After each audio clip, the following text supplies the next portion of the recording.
Má tầm nón cái má. Thầm ra ngay từ bốn nè.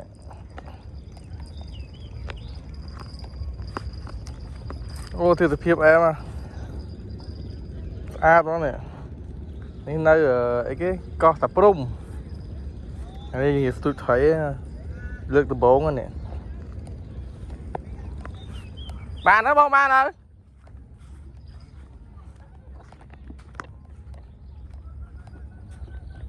Bọt ba nè. Linh. Chuyện này bác nè. Bác nè.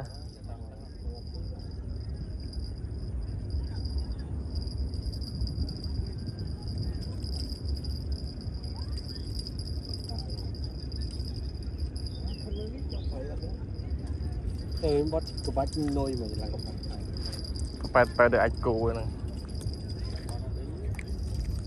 Đó bọt. Không biết mà không mà. Người ta cho được khóm xuống. Nó bọt mấy bọt nó bọt mày. Ba quỳ. Lịch ba thế mà khăn chơi mình chẳng.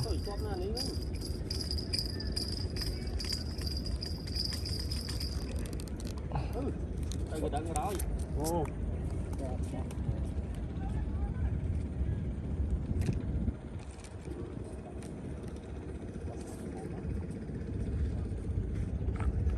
Cho tôi khổm tụi mó sờ bái nè.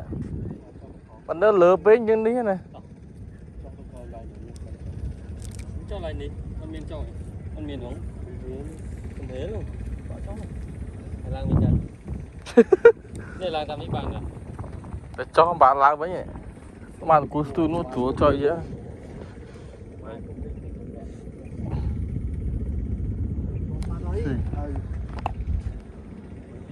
Tự nhiên cho tôi khổm cá này, cho cá đã.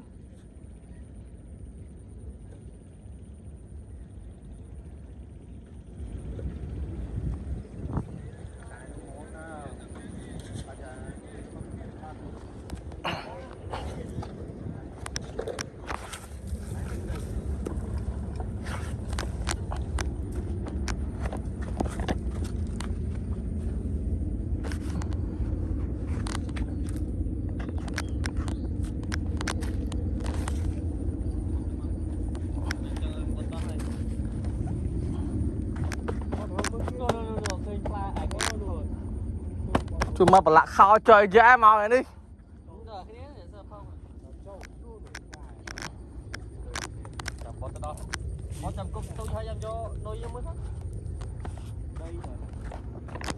Trời cười nữa ém á nè.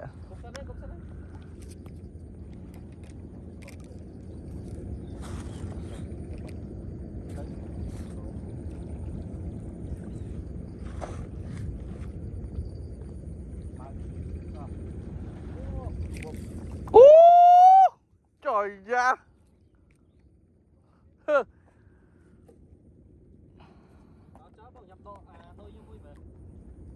Đau ná nè. Chụp hồ lại đau xong rồi.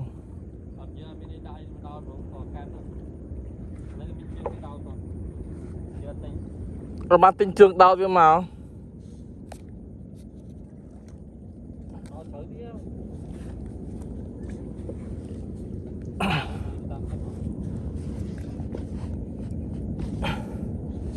Thì chụp ấy.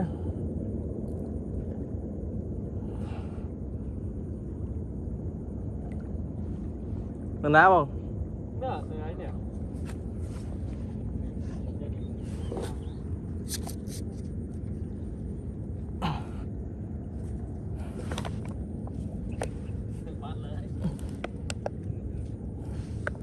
Ở đây bật bông trong rồi, rồi nó cay luôn rồi.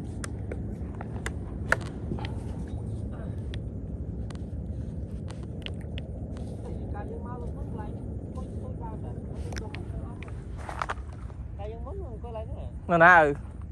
Nó bông. Bài khơi nè cái này khổ kìa. Thôi.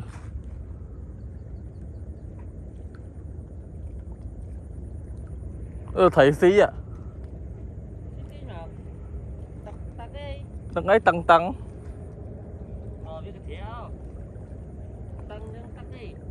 à. Thôi tiên nã sao máu nè.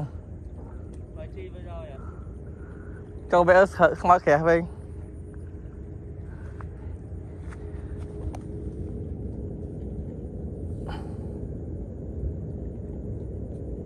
với mẹ tắt cái được thấy tôi tăng mà con đam chơi men đằng cái thế này tắt cái ô men tắt ấy tôi với men tắt ấy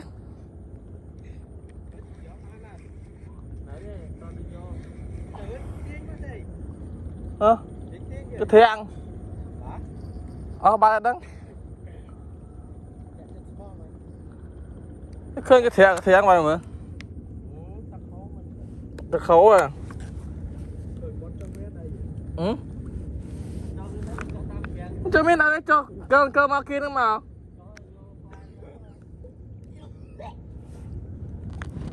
ô thì lạch cho ra chiêu á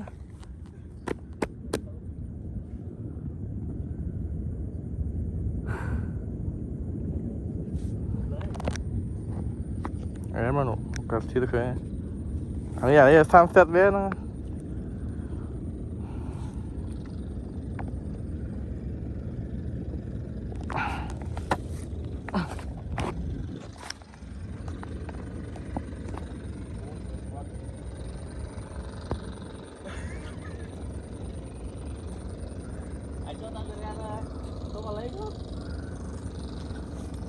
chơi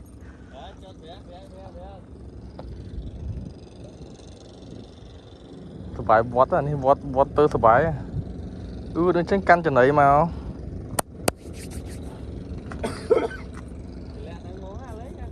chụp nó thâu chứ nè thâu 10 ngày vậy không bắt vô